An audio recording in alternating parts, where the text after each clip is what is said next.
અમદાવાદમાં રિક્ષા ચાલકો સામે ટ્રાફિક પોલીસની કાર્યવાહી. લાયસન્સ, મોડિફાઈડ નંબર પ્લેટ અને નંબર વગરની રિક્ષા ડિટેઇન કરવામાં આવી રહી છે. ટ્રાફિક પોલીસે 148 રિક્ષાને ડિટેઇન કરી છે. સ્ટન્ટ કરી રહેલા રિક્ષા ચાલકો સામે પણ કાર્યવાહી હાથ ધરાઈ છે.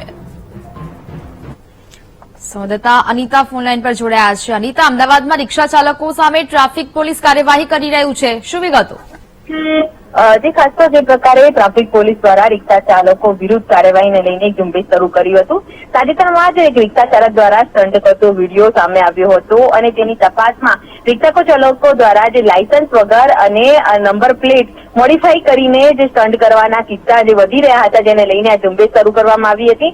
જેને લઈને હાલ તો 148 જેટલા રિક્ષા જે ટ્રાફિક પોલીસ દ્વારા ડિટેઇન કરવામાં આવ્યા છે, જેમાં સૌથી વધુ લાયસન્સ નહીં હોવાના અને મોડિફાઈ નંબર પ્લેટ કરીને જે રિક્ષા ફેરવતા હોવાનું કિસ્સા સામે આવ્યા છે અને સાથે કેટલીક રિક્ષાઓ તો નંબર વગરની પણ સામે આવી છે. હાલ તો ટ્રાફિક પોલીસ દ્વારા તમામ રિક્ષા ચાલકો વિરુદ્ધ ગુનો દાખલ કરવાની કાર્યવાહી હાથ ધરી છે ને આ 148 રિક્ષા ડિટેઇન કરીને વધુ કાર્યવાહી હાથ ધરી છે. બિલકુલ અનિતા, જાણકારી બદલ આભાર.